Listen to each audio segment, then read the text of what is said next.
Dear students, you are most welcome in your YouTube channel Darsh English classes. मेरे प्रिय विद्यार्थियों का दर्श इंग्लिश क्लासेस में हार्दिक स्वागत है। As you can see on your screen, today we are going to discuss about the model paper of class 9th UP board English. आज हम क्लास 9th यूपी बोर्ड की अंग्रेजी प्रश्न पत्र का अध्ययन करने जा रहे हैं। जिस तरह से प्रश्न पत्र आपके एग्जाम्स में, आपके परीक्षाओं में पूछी जाएंगी, उसका एक नमूना, एक प्रतिदर्श आज आपके सामने मैं प्रस्तुत करने का प्रयास कर रहा हूं। क्वेश्चन, ये जो टोटल आपके क्वेश्चन पेपर होंगे वो 70 मार्क्स के होंगे। आपको 70 नंबर इस प्रश्न पत्र के लिए निर्धारित किए गए हैं, जो कि आपको 3 आवर्स एंड 15 मिनट्स में कंप्लीट करने होंगे। नेक्स्ट हम बात करते हैं पार्ट ए, जो कि ऑब्जेक्टिव बेस्ड क्वेश्चन होगा। पार्ट ए आपसे टोटल 20 क्वेश्चंस पूछे जाएंगे इस पर्टिकुलर सेक्शन में, और उसके लिए आपको 20 मार्क्स दी जाएगी। Choose the plural of ox, आपको ऑक्स का प्लूरल बताना है।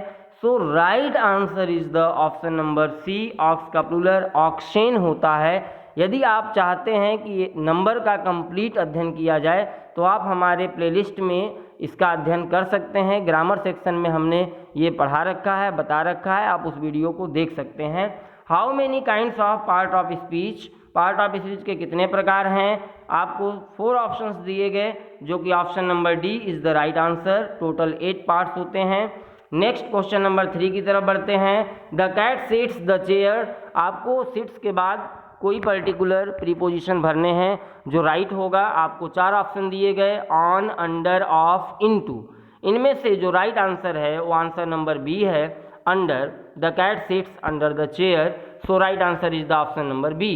क्वेश्चन नंबर 4 की तरफ बढ़ते हैं। Question number 4, he is a kind man, ये एक सेंटेंस आपको दी गई।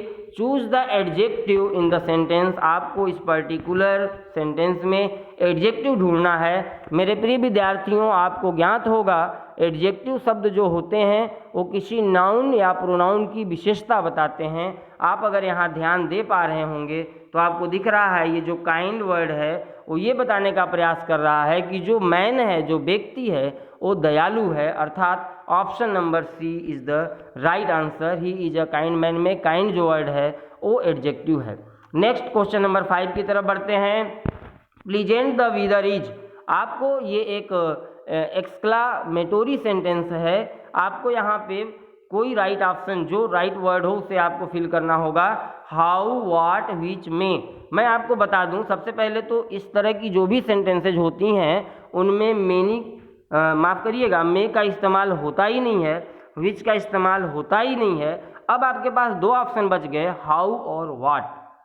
जब कभी भी हाउ का इस्तेमाल होता है तो आप ध्यान दें, उस हाउ के बाद कोई एडजेक्टिव का आना अनिवार्य होता है। अर्थात यहाँ पे ये भी ऑप्शन गलत हुआ। Option number B is the right answer. What a pleasant the weather is, ये इसका कंप्लीट अर्थ निकलेगा। आप व्हाट के बाद ए का भी इस्तेमाल करेंगे। What a pleasant weather is, अर्थात option number B is the right answer. Question number 6 की तरफ बढ़ते हैं। Pick out the pronoun in the given sentence, आपको एक सेंटेंस दी गई है, प्लीज हेल्प मी। आपको इस सेंटेंस में बताना है कौन सा वर्ड प्रोनाउन है। आप यहाँ ध्यान दें, जो मी वर्ड है वही प्रोनाउन है। चूँकि हेल्प जो वर्ड है वो एक वर्ब है और प्लीज तो कोई प्रोनाउन है ही नहीं, अर्थात जो ऑप्शन नंबर सी है वो सही आंसर है। What is comparative degree of word fast, जो कंपैरेटिव डिग्री है आपको बताना है। इस फास्ट वर्ड का कंपैरेटिव डिग्री आपको यूज करना है। फास्ट का comparative degree faster, it is the right answer. So option number A is the right answer. Question number 8 की तरफ बढ़ते हैं। आइडेंटिफाई द करेक्ट स्पेलिंग, आपको पर्टिकुलर वर्ड का करेक्ट स्पेलिंग चूज करना है। Carpenter, carpenter, carpenter and carpenter, ये 4 तरह से कारपेंटर को लिखी गई है। आपको बताना है कि इनमें से कारपेंटर कौन सा वर्ड सही स्पेलिंग में लिखी गई है। Option number C is the right answer, carpenter. माफ करिएगा, option number B is the right answer. Option number B ही आपका सही आंसर होगा। कारपेंटर की स्पेलिंग CARPENTAR होता है। नेक्स्ट क्वेश्चन नंबर 9 की तरफ बढ़ते हैं। He is dot dot honest boy, अब आपको यहाँ पे ऑनेस्ट के पहले किसी वर्ड को फिल करना है। आपके पास 3 ऑप्शन हैं, द, ए, एन। मैं आपको बता दूं, जब कभी भी किसी भी वर्ड का प्रोनाउंसिएशन किसी भी वॉवेल साउंड से होता है तो उसके पहले एन का इस्तेमाल होता है। एंड हियर ऑनेस्ट जो वर्ड है एच साइलेंट है और ओ से प्रोनाउंसिएशन शुरू हो रहा है, अर्थात option number C is the right answer. Question number 10 की तरफ बढ़ते हैं। Choose the verb the birds were pretty. ये जो पर्टिकुलर सेंटेंस है जो कि आपको स्क्रीन पे दिख रहा है, द बर्ड्स वर प्रेटी, जो पक्षियां हैं वो सुंदर थीं। अब इस वर्ड में आपको वर्ब चूज करना है। मेरे प्रिय विद्यार्थियों, बर्ड्स जो वर्ड है ये तो नाउन हो गया, प्रेटी ये एडजेक्टिव हो गया, अर्थात सिर्फ और सिर्फ एक वर्ड बचा, वर्ब। ये वर्ब जो वर्ड है यही आपका वर्ब होगा। क्वेश्चन नंबर 11 की तरफ बढ़ते हैं। What was the name of the little girl. जो छोटी सी लड़की थी उस छोटी लड़की का क्या नाम था? उस छोटी लड़की का नाम केजिया था। So option number B is the right answer. Question number 12 की तरफ बढ़ते हैं। Found a real book. जो रियल बुक थी, जो वास्तविक किताब थी, वो किसे मिली थी? टॉमी को, मार्जी को, टॉमीज टीचर को, किसे मिली थी? आपको ये बताना है। So right answer is the option number A. ये टॉमी जो है, जो उसी को ये रियल बुक मिला, अर्थात ये ऑप्शन नंबर ए ही आपका आंसर होगा। नेक्स्ट बात करते हैं महेंद्र वाज। ये जो महेंद्र था ये कौन था? द स्टोरी टेलर है, जूनियर सुपरवाइजर है, अ ग्रेट कुक है या कोई नहीं है? इसमें से जो ऑप्शन नंबर बी है वही आपका राइट आंसर होगा। So option number B is the right answer. Question number 14 की तरफ बढ़ते हैं। At grandmother Toto threw. जो टोटो है वो अपने ग्रैंड मदर के ऊपर क्या फेंक देती है? तो आपको ये 4 ऑप्शंस दिए गए हैं, some water, a glass, a plate, a ball. आपको इन 4 में से कोई एक ही सही है और वो option number C is the right answer. उसने प्लेट फेंका था, अर्थात ऑप्शन सी सही होगा। क्वेश्चन नंबर 15 की तरफ बढ़ते हैं। The child began to gather. जो बच्चे थे वो क्या गेदर करना स्टार्ट कर देते हैं? वो क्या सिलेक्ट करते हैं, क्या कलेक्शन करते हैं? आपको बताना है। आपके पास 4 ऑप्शन हैं, sheets, falling flowers, birds of roses, raining petals. अब आपको इसमें से कोई एक ऑप्शन चूज करने हैं जो ऑप्शन सही होगा। So right answer is the option number A, seeds. जो बच्चे थे वो बीजों को कलेक्ट करते हैं। Who wrote the poem the lake आइलिस ऑफ इंस्फ्री। ये जो पर्टिकुलर पोयम है, इस पोयम के पोएट का नाम आपको बताना है। इस पोयम के पोएट का नाम विलियम बटलर इट्स है, अर्थात option number C is the right answer. Option C सही होगा। The poet is standing. जो पोएट है वो कहाँ पे खड़ा है? आपने जो लेसन पढ़ा, एक पोयम पढ़ा था आपने रॉबर्ट फ्रॉस्ट का, द रोड नॉट टेकन। अब आप इसे रिमेंबर करिए कि वो कहाँ पे खड़ा था। At a crossing, in a forest, over the bridge, all of the above. इन चारों में से एक ऑप्शन आपको चुनने हैं। So right answer is the option number A. वो क्रॉसिंग पर खड़ा था, वो एक ऐसे दोराहे पे खड़ा था जहाँ से 2 सड़कें जा रही थीं। क्वेश्चन नंबर 18 की तरफ बढ़ते हैं। Who does the wind affect the most. ये जो विंड है, जो हवा है, ये किसे सबसे ज़्यादा प्रभावित करती है उस पर्टिकुलर पोयम में? So right answer is the weak. जो कमज़ोर लोग हैं उनको ज़्यादा ये प्रभावित करती है। When was Bismillah Khan burn. जो बिस्मिल्लाह खां थे उनका जन्म कब हुआ?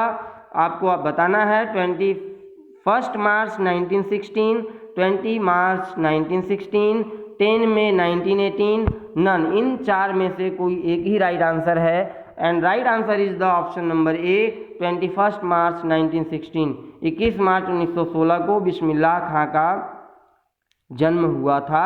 क्वेश्चन नंबर 20 की तरफ बढ़ते हैं। Was the Alvin's percussionist. जो एल्विन लड़की थी उसका ताल वादक जो मास्टर था वो कौन था? आपको बताना है। Ron Geller, Ron Forbes, Ron Feller, all of these. इसमें से option number B is the right answer. ये ऑप्शन बी, रॉन फोबर्स जो थे यही उसके ताल वादक थे। So it is the right answer. Part B की तरफ बढ़ते हैं जो कि रीडिंग से संबंधित है। इस पर्टिकुलर पार्ट में आपको एक पैसेज दिया जाएगा इस पैसेज से आपसे कुछ प्रश्न पूछे जाएंगे और उस प्रश्न के लिए आपको 5 मार्क्स निर्धारित किए गए हैं। Now let's start the passage. अब हम इस पैसेज को पढ़ना शुरू करते हैं। रामलाल हैड 7 चिल्ड्रेन, रामलाल के 7 बच्चे थे। 3 सन्स एंड 4 डाटर, उसकी तीन लड़के और 4 लड़कियां थीं। भोली was the 4th daughter of Ramlal, जो भोली लड़की है वो रामलाल की चौथी लड़की है। But her real name was Sulekha, उसका वास्तविक नाम सुलेखा है। She was the youngest child, वो सबसे छोटी लड़की है। It was a prosperous farmers house hold, ये एक प्रॉस्परस, एक समृद्ध किसान के घर की बात की जा रही है। And there was plenty to eat and drink, उनके पास खाने के लिए पीने के लिए पर्याप्त संसाधन थे। ऑल द चिल्ड्रेन एक्सेप्ट भोली वर हेल्दी एंड स्ट्रांग, भोली को छोड़ के बाकी जितने भी बच्चे हैं वो सभी स्ट्रांग हैं, सभी हेल्दी हैं, स्वस्थ हैं। The son had been sent to the city to study in schools, लड़कों को अध्ययन के लिए, पढ़ाई करने के लिए शहर भी भेजा गया। But Ramlal was worried about भोली, लेकिन रामलाल जो है वो भोली के लिए बहुत चिंतित है। She had neither good looks nor intelligence, चूँकि वो बहुत अच्छी दिखती भी नहीं है और ना ही वो इंटेलिजेंस है, बुद्धिमान है। नाउ अब हम इस क्वेश्चन को सॉल्व करेंगे। क्वेश्चंस की बात करते हैं। हु आज भोली, भोली कौन थी? अभी आपने पैराग्राफ पढ़ा। भोली was the youngest daughter of Ramlal, जो रामलाल है उसकी सबसे छोटी लड़की भोली थी। What was Bholi's real name, भोली का वास्तविक नाम क्या था? अभी अभी हमने आपको बताया Bholi's real name was Sulekha, भोली का जो रियल नेम है वो सुलेखा है। क्वेश्चन नंबर सी की तरफ बढ़ते हैं। Why was Ramlal worried about भोली, रामलाल भोली के बारे में चिंतित क्यों था? रामलाल वाज वरीड अबाउट भोली because she was neither good looks nor intelligence, क्योंकि वो ना ही इंटेलिजेंस थी और ना ही खूबसूरत थी। Find a word which is plural of child, आपको इस पर्टिकुलर पैसेज से, पैराग्राफ से एक वर्ड ढूंढना है, एक शब्द ढूंढना है जो कि चाइल्ड का प्लूरल है। So right answer is the children, children जो शब्द है वो चाइल्ड का प्लूरल फॉर्म है। क्वेश्चन नंबर 5 की तरफ बढ़ते हैं। How many sons did Ramlal have, Ramlal के कितने बच्चे थे ये आपको बताने हैं। अभी अभी आपने देखा रामलाल हैड 7 चिल्ड्रेन, उसके 7 बच्चे थे। 3 सन्स, उसमें 3 बेटे हैं, एंड 4 डाटर्स, और 4 बेटियां थीं। नेक्स्ट सेक्शन बी की तरफ बढ़ते हैं जो कि राइटिंग से संबंधित है। आपको question number 22, write an application to the principal to give you permission to change the subject, आपको अपने प्रधानाचार्य को एक एप्लीकेशन लिखना है कि आप अपना सब्जेक्ट परिवर्तन करना चाहते हैं। Or write a letter to your father requesting him to send you 2000 rupees for purchasing new dress, या तो आप अपने पिता को एक पत्र लिखिए और उनसे ये बताइए कि आपको नई ड्रेस खरीदनी है जिसके लिए आपको 2000 रुपीज़ की ज़रूरत है। अब आपको मैं इस पर्टिकुलर वीडियो के माध्यम से एक एप्लीकेशन लिख करके भी दिखाने का प्रयास कर रहा हूँ, आप ध्यान दें। टू द प्रिंसिपल, प्यारे भाइयों, मेरे प्रिय विद्यार्थियों, आप जब भी टू लिखेंगे तो टी को बड़ा लिखेंगे, उसके बाद कॉमा अनिवार्य रूप से आप लगाएंगे। द प्रिंसिपल में टी कैपिटल होगा, पी कैपिटल होगा और कॉमा का इस्तेमाल जरूर होगा। इसके बाद आप अपने विद्यालय का नाम जब भी लिखें तो ब्लॉक लेटर में लिखें, आप इसे कैपिटल लेटर में लिखें। अब आप इसके बाद सब्जेक्ट डाल देंगे कि आप एप्लीकेशन किस लिए लिख रहे हैं। Application for changing the subject, अभी अभी जो आप एप्लीकेशन लिखने जा रहे हैं ये अपने विषय परिवर्तन के लिए लिख रहे हैं, इसलिए आप इसका सब्जेक्ट डालेंगे application for changing the subject. अब आप उस पर्टिकुलर एप्लीकेशन को शुरुआत करें। रेस्पेक्टेड सर, या आप इसे सर या मैडम जो भी आपको उचित लगे आप लिख सकते हैं। Now let's start the application. अब इस एप्लीकेशन को मैं स्टार्ट कर रहा हूँ। सबसे पहले आप लिखेंगे with due respect, I would like to inform you that my name is Farhan Akhtar. सबसे पहले आप ये बता रहे हैं कि मैं आपको ये सूचना देना चाहता हूँ कि मेरा नाम फरहान अख्तर है।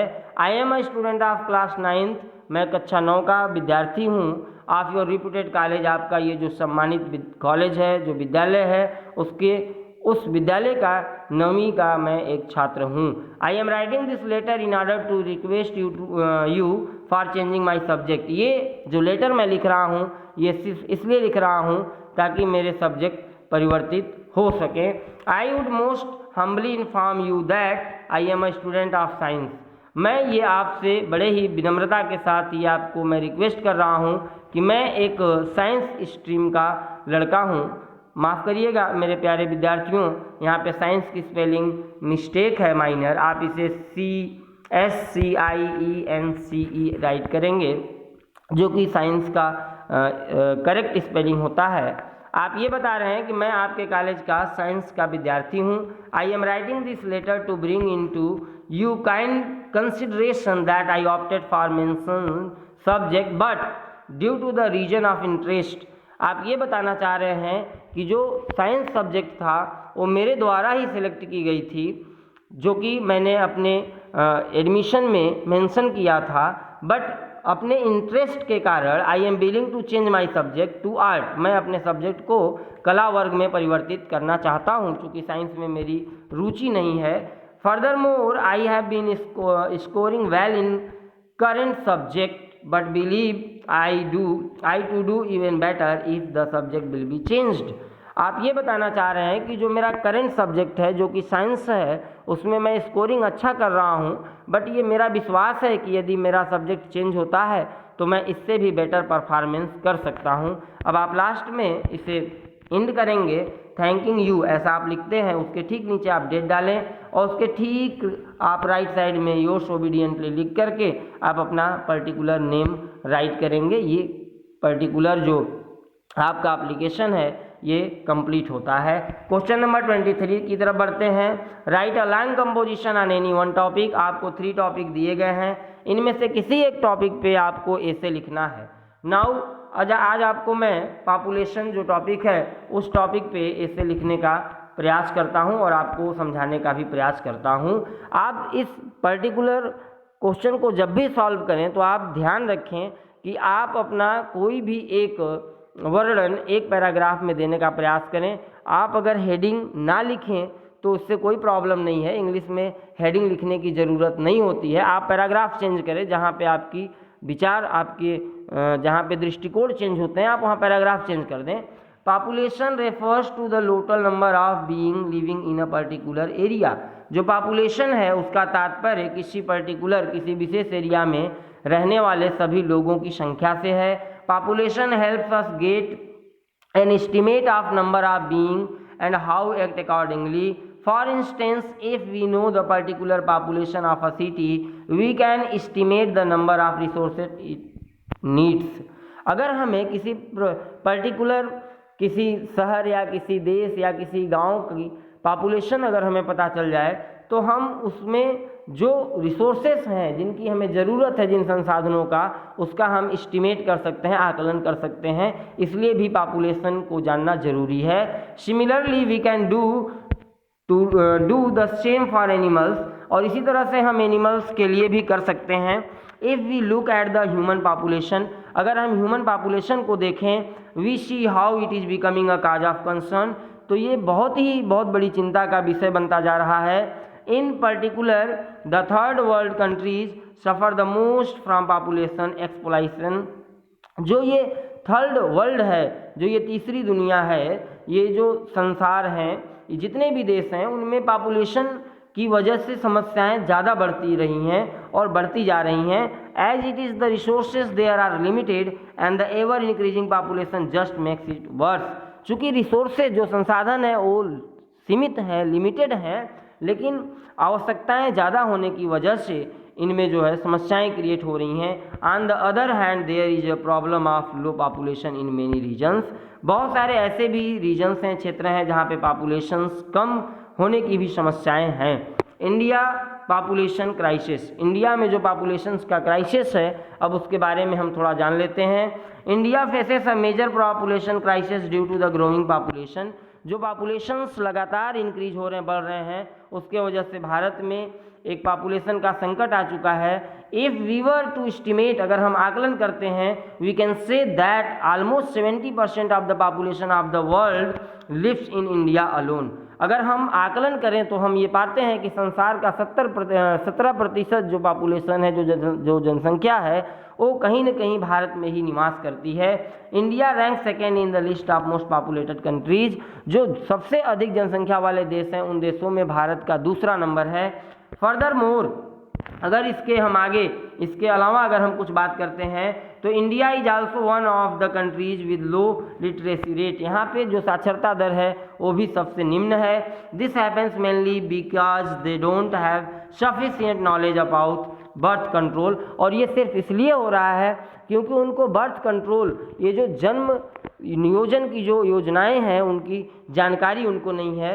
The human population exploitation not only affect human, ये जो ह्यूमन पॉपुलेशन का जो एक्सप्लॉइटेशन हो रहा है, जो संकट आ रही है, ये केवल ह्यूमन को अफेक्ट नहीं कर रही है, प्रभावित नहीं कर रही है, but also our environment and wildlife, हमारा जो वातावरण है, जो जंगली जीवन है, उसको भी ये प्रभावित कर रही है। Global warming which occurs mostly due to the activities by human in one of the factors for climate change. ये जो ग्लोबल वार्मिंग का जो नाम आप लोगों ने सुना होगा, इसमें सबसे जो अधिक जो कारण है, जो फैक्टर है, वो आपकी बढ़ती हुई जनसंख्या ही है। और उस जनसंख्या में जो एक्टिविटीज़ हो रहे हैं, जो ह्यूमन एक्टिविटीज़ हैं, जो मानव क्रियाकलाप हैं, जो उनका जीवनचर्या है, उससे ग्लोबल वार्मिंग को कहीं ज़्यादा नुकसान पहुंच रही है। If the population rates continues to rise at this rate, अगर इस दर से पॉपुलेशन लगातार बढ़ती जाती है, then we wouldn't be able to survive for long, तो हम लंबे समय तक सर्वाइव करने के योग्य नहीं होंगे। सेक्शन सी की तरफ बढ़ते हैं। सेक्शन सी क्वेश्चन नंबर 24, जो कि ग्रामर सेक्शन का क्वेश्चन है। कंप्लीट द स्पेलिंग, आपको 2 मार्क्स दिए जाएंगे, स्पेलिंग कंप्लीट करने होंगे। मेरे प्रिय विद्यार्थियों, आप धैर्य के साथ बने रहें। मैं आपको इस वीडियो के माध्यम से प्रयास कर रहा हूं कि किस तरह से क्वेश्चंस पेपर आपके बोर्ड एग्जाम्स में पूछे जाएंगे, उनकी आप जानकारी आपको होना अति आवश्यक है। सो प्लीज़ थोड़ा आप पैशेंट रखिए, थोड़ा धैर्य रखिए। वीडियो लंबी हो रही है, लेकिन आप इसे कंटिन्यू देखने का प्रयास करें। कंप्लीट द स्पेलिंग, आपको स्पेलिंग कंप्लीट करनी है। अब आप ध्यान दें, PL.A.ANT, ये एक वर्ड लिखी हुई है, आपको इसे कंप्लीट करना है। यदि आप इसे प्लीजेंट कर देते हैं तो ये कंप्लीट हो जाएगा, अर्थात L के बाद E रखिए और यहाँ पे जो A है, इस A के बाद S फिट कर दीजिए, ये प्लीजेंट कंप्लीट होता है। नेक्स्ट हम बात करते हैं SU.M.R, आप इसे अगर कंप्लीट करेंगे तो एक सिंगल M को आप बढ़ा दीजिए और लास्ट में E को बढ़ा दीजिए, ये समर हो जाएगा। इस प्रकार से 2 वर्ड आपके कंप्लीट हो गए, 2 मार्क्स आपको मिल गए।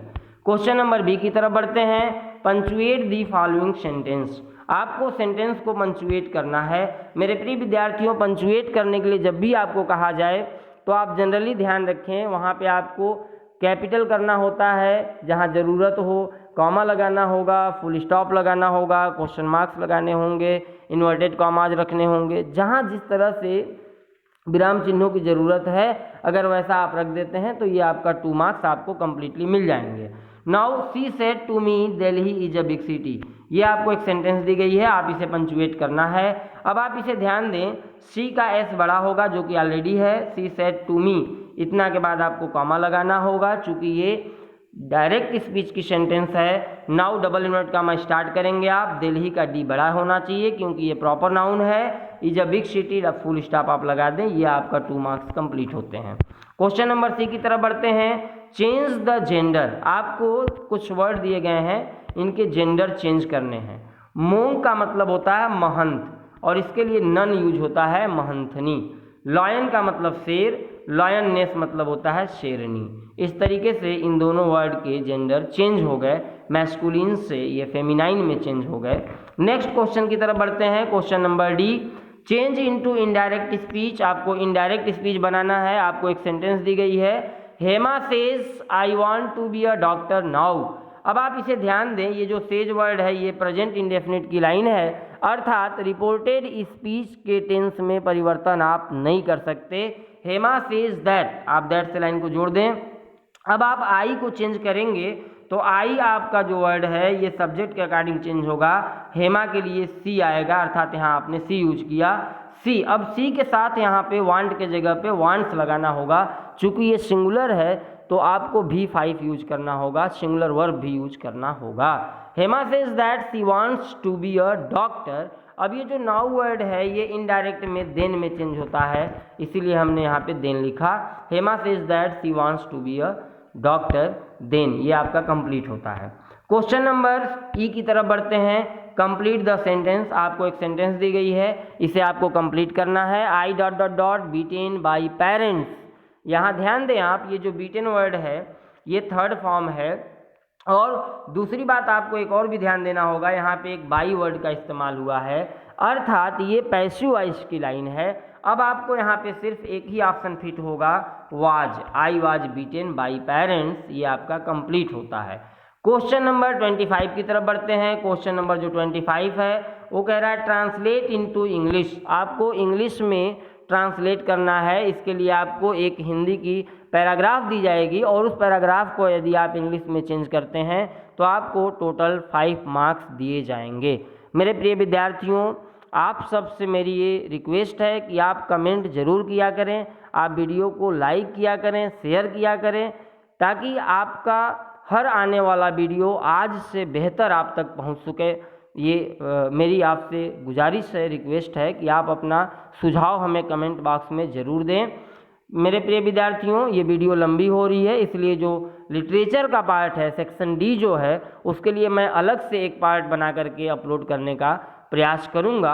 आप सबको तहे दिल से हार्दिक धन्यवाद। Thank you for watching my video. Thank you so much.